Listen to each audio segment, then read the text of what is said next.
कुर्बानी की सा सनसिंगी चही कुर्बानी की सा सनसिंगी चही कया सुबा तंगाई फदबगे अहानबदा हमें लाबा अमुम हायरिबा असी मपुंग फाबा चही अमा फारबा ओइगदबनी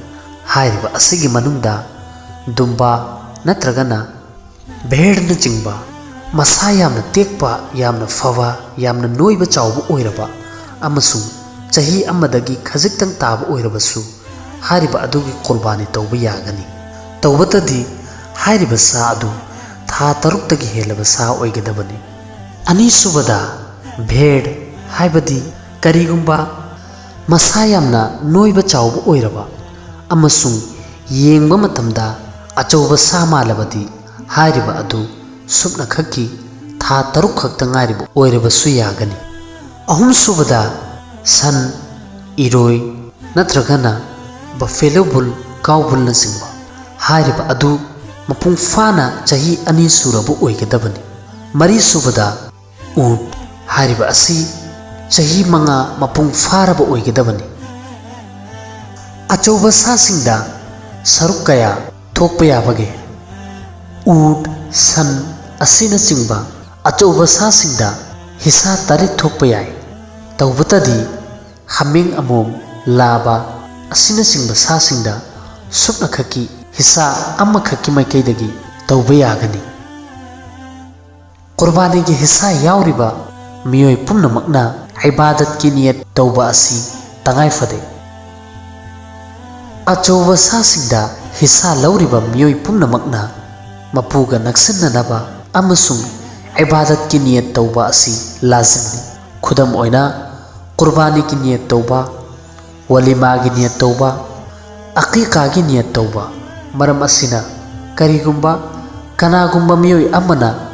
फजन नियत तौद्रबा खुदम ओइना महाक की दुकानदा सा योनबगिदमक्ता हिस्सा लौरबा अदु ओइरबदी हायरिबा सा अदुदा हिस्सा लौरिबा मियोय पुम्नमक अम्मा फावबगी कुर्बानी अदु ओइररोय कुर्बानी गा लोइनना वलीमा गे हिस्सा लौबा वलीमा तौबा असी सुन्नत ओइबा मरमदगी सवाब की थबक अमनी मरम असिना करीगुंबा कनागुंबा मियोय अमना अचौबा सादा वलीमा की ममिंगदा हिस्सा लौरबा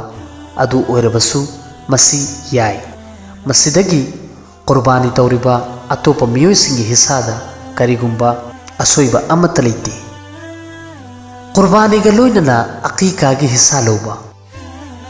अचौबा सासिंगदा कुर्बानी की हिस्सा लौबा मतमदा मदुगा लोइनना अकीका की हिस्सा लौबा असिसु याय कुर्बानी की सा लेनबा मतमदा हायरिबा सा अदुदा हिस्सा लौरिबा मियोय पुम्नमक्की माइकैदगी नियत तौबा करीगुंबा अचौबा सादा हिस्सा लौरिबा मियोयसिंग अकक्नबा लैख्रबदी मदुबु लेनबा मतमदा मियोय पुम्नमक्की ममिंग लौबगी तंगाई फदबा लैते तौबतबु चुमना अदुम लेनबदा कुर्बानी अदु ओइरगनी असोकपा नत्रगना असोइबा यावरबा सा सनसिंगी कुर्बानी मची तेक्लबा सागी कुर्बानी तौबा कनागुंबा सा अमगी मची अदुगी करीगुंबा सरुक खरा मथक्तगी तेख्रबा अदु ओइरबदी हायरिबा सा अदुगी कुर्बानी तौबदा करीसु अकाइबा लेते तौबतबु करीगुंबा हायरिबा मची अदु का हेना तेखिबा मरमदगी मदुगी असर अदु मागी ब्रेन फौबा यौबा ओइरबा हायबदी मागी ब्रेन की सरू अदुदा होबा ओइरबदी मदुगी कुर्बानी तौबा ओइरोय मना तत्लबा सागी कुर्बानी करीगुंबा सा अदुगी मना अदु खजिक खक तत्खिबा ओइरबा अदु ओइरबदी मदुगी कुर्बानी तौबा यागनी तौबतबु करीगुंबा मना अदुगी अयाम्बा सरू तत्खिबा ओइरबा अदु ओइरबदी हायरिबा सा अदुना कुर्बानी तौबा यारोय मना यावदबा सागी कुर्बानी करीगुंबा सा अदुगी मना अदु पोकपदगी हौना यावरक्तबा ओइरबदी हायरिबा सा अदुना कुर्बानी तौबा यारोय ममित उदबा सागी कुर्बानी करिगुंबा सा अदुगी ममित अदु सुउ उद्रबा नत्रगना अयाम्ब सर उब ngamद्रबा अदु ओइरबदी हारिबा सा अदुना कुर्बानी तौबा यारोय माया याउदबा सागी कुर्बानी करिगुंबा सा अदुगी माया अमत याउद्रबा नत्रगना अयाम्ब माया तेख्रबा अदु ओइरबदी हारिबा सा अदुना कुर्बानी तौबा यारोय अदुगा करिगुंबा हारिबा सा अदुगी माया अदु अहुम मरी खक्ता तेखिबा ओइरबा अमदी याउरिबा मायासिंग अदुना सजिक चाबा मतमदा अवाब ओइदबा ओइरबदी हारिबा सा अदुना कुर्बानी तौबदा करिसु अकायबा लैते ममई तत्लबा सागे कुर्बानी करिगुंबा ममईगी अयाम्ब सरुक अदु कक्खिबा ओइरबदी हारिबा सा अदुगी कुर्बानी जायज नत्ते अदुगा करिगुंबा ममईगी सरुक खजिक्तंग तत्खिबा ओइरबदी हारिबा सा अदुगी कुर्बानी जायजनी मखोंग सेक्लबा सागे कुर्बानी करिगुंबा सा अदु काहेना मखोंग सेक्पा ओइरबा नत्रगना हारिबा सा अदुगी मखोंग मरी अदुदगी सुपनगी मखोंग अहुंखक लेबाक्ता ताबा ओइरबा अमसुंग मरी सुबा मखोंग अदुना जमीनदा थंबा ngamद्रबा ओइरबा अदु ओइरबदी हारिबा सा अदुगी कुर्बानी जायज नते अदुगा करिगुंबा मरी सुबा मखोंग अदुना जमीनदा ngaktuना सेक्तुना चटपा ngamba ओइरबदी हारिबा अदुगी कुर्बानी जायजनी मचा याउरबा सागी कुर्बानी गर्भ लैरबी सागी कुर्बानी असी मक्रूनी करिगुंबा हारिबा सा अदु मचा पोकपगी मतम नक्सिल्लक्लबा ओइरबदी खसी तौरबा सागी कुर्बानी खसी तौरबा सागी कुर्बानी असी जायज ओइबता नत्तना ख्वाइदगी हेना फै अमसुंग सुन्नतनी मरमदी हारिबा असिगी सा असी अतोप्पा खसी नत्तबा सादगी हेना फबा ओइ कुर्बानी की सा अदु लैरुरबा मतुंगदा हारिबा अदुदा असोइबा अम्मा यारुक्लबा करिगुंबा सा अदु लैबा मतमददी करिसु तौदबा ओइरबा अदुगा कोना लैरक्लबा मतुंगदा हारिबा सा अदुदा असोइबा अम्मा लाक्लबा अदु ओइरबदी इना खुनबसिंगी मथक्ता हारिबा सा अदुगी अतोप्पदा अतोप्पा करिसु तौदबा असोइबा याउदबा सा अमगी कुर्बानी तौबा असी लासिमनी अदुगा करिगुंबा हारिबा मिसक अदु लाइरबा ओइरबा अदु ओइरबदी हारिबा असोइबा याउरबा सा अदुमुकना कुर्बानी तौबा यागनी अतोप्पा सागी कुर्बानी तौबा महाकी मथक्ता लाजिम नत्ते कुर्बानी मतौ करमना तौगनी कुर्बानी तौबगी सुन्नत ओइबा नियम अहानबदा ख्वाइदगी हेना फबदी इसागी कुर्बानी अदु इसागी खुदमकना लेनबनी अनीसुबदा करिगुंबा इसामकना लेनबा ngamद्रगना यामद्रबदा कुर्बानी तौबा मतम अदुदा मांगदा लेगदबनी अहुमसुबदा सा अदुबु तुहंद्रिंगे की ममांगदा लेनगदौरिबा थांग अदुबु थौहनबा असी मुस्तहबनी मरमदी जबाह तौबा मतमदा सा अदुदा काहेना अवाबा ओइदनबगिदमक मरी सुबदा सा अदु ओइरोमदा चेपना किबलागी मैकैदा ममाई ओल्हल्लगा हाइबदी मागी मखोंसिंग अदुना किबलागी मैकैदा ओल्हल्लगा हिफनगनी अमसुंग इसागी येत थंगबा खोंग अदुना मागी लेंगजुमदा थंगनी अदुगी मतुंगदा अथौबा थांगना यामना थुना जबाह तौगनी मंगा सुबदा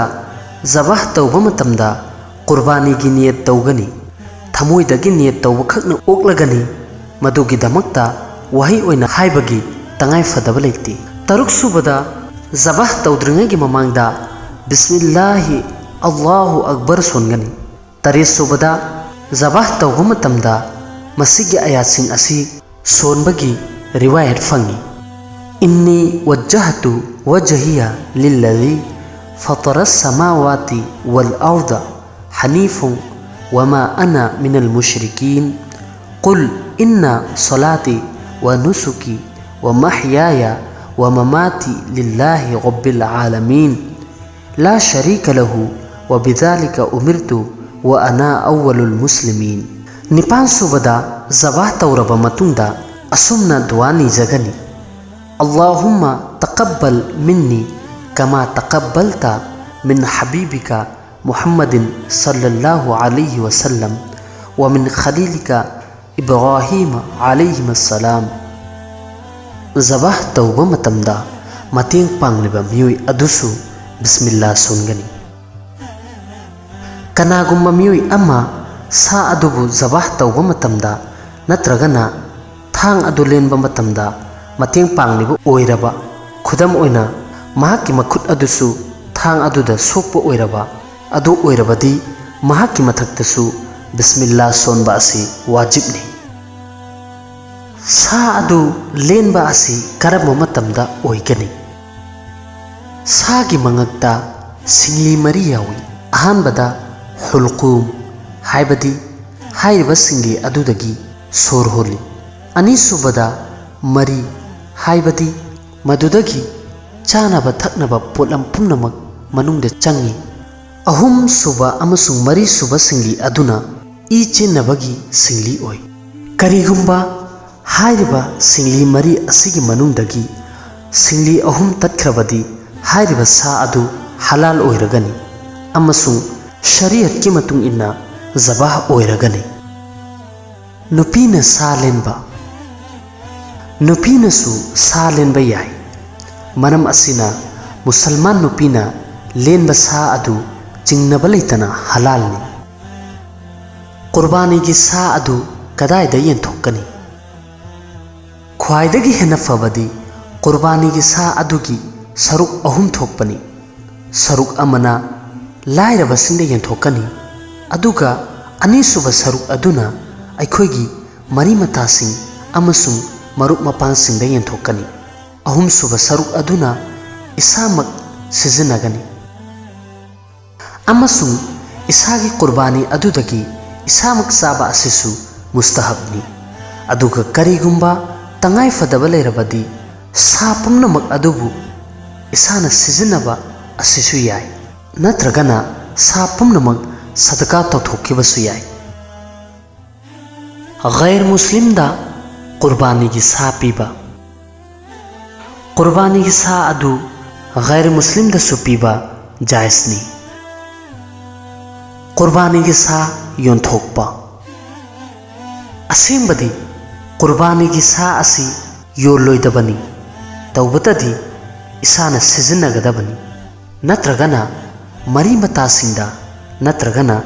मदुगी तंगाई फदबा लेबा मियोइसिंदा येंथोकदबनी। तौबतबु करिगुम्बा सा अदु अदुक्की मतिक याम्बा ओइरबा हाइरिबा अदु लेमना मांगख्रगनी हाइबगी अकीबा लेरबदी हाइरिबा फिबम अदुदा मांगखिबदगी कन्नबगिदमक्ता ख्वाइदगी हेन्ना फबदी मदुबु योंथोकलगा मदुगी ममल अदु लाइरबसिंग अमदी तंगाई फद्रबा मियोइसिंदा येंथोकपा असिनी। कुर्बानी की मौनगी हुकुम ख्वाइदगी हेन्ना फबदी कुर्बानी की मौन अदु सदका तौथोखिबनी। असुमना हाइरिबा अदुबु इसाना सिजनरबसु जायसनी हाइरिबा अदुदा तबागत तौरगा सिजनबा याय नत्रगना मदुगी महुत्ता अतोप्पा अदुम लेहौरगदबा पोट अमगा ओंथोकनबा खुदम ओइना मौन अदु पीखरगा अतोप्पा करिगुम्बा पात्र अमा लौबा असिसु जायसनी। तौबतबु करिगुम्बा मौन अदु योंथोकिबा तारबदी हारिबा फिबम अदुदा मदुगी ममल अदु सदका तौथोकपा असि लाजिमनी। मौन अमसुंग सागी ममल अदु सदका तौथोकपा कुर्बानी की मौन नत्रगना सा करिगुम्बा योंथोखरबा अदु ओइरबदी हाइरिबा अदुगी ममल अदु सदका तौथोकपा असि वाजिबनी। कुर्बानी की मौन अदु मद्रसासिंगदा पीबा कुर्बानी की मौन अदु मद्रसासिंगी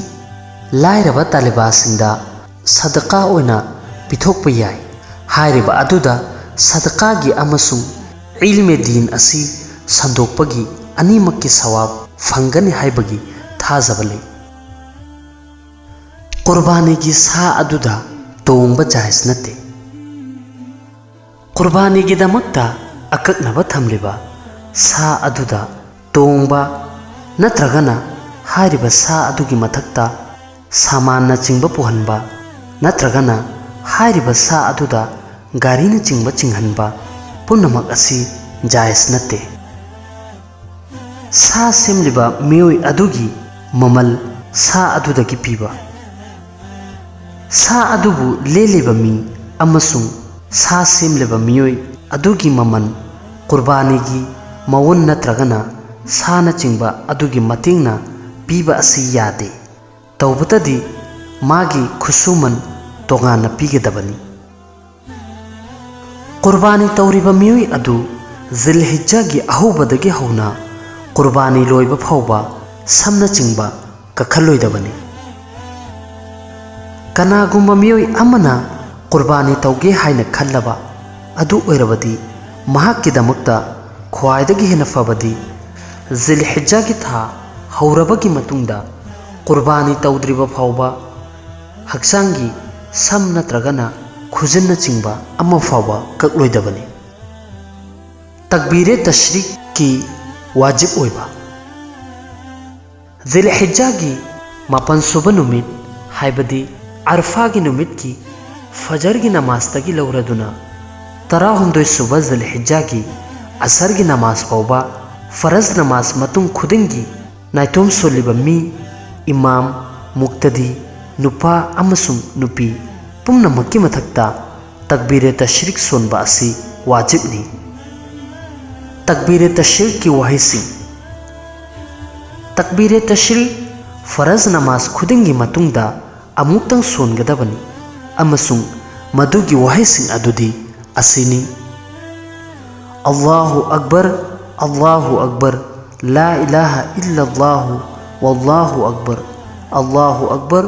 वलिल्लाहिल हम्द तकबीरे तशरीक करमना सोनगनी मसीगी तकबीर असी नुपासिंगना खुंजेल थोकना सोनगनी अदुगा नुपीसिंगना खुंजेल हौहंदना तपना सोनगनी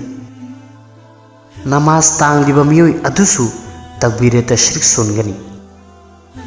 मस्जिदता नत्रगना जमात की नमाज तांगलिबा मियोय अदुसु महकना सलाम लैथोकलबा मतुंगदा तकबीरे तशरीक सोनगनी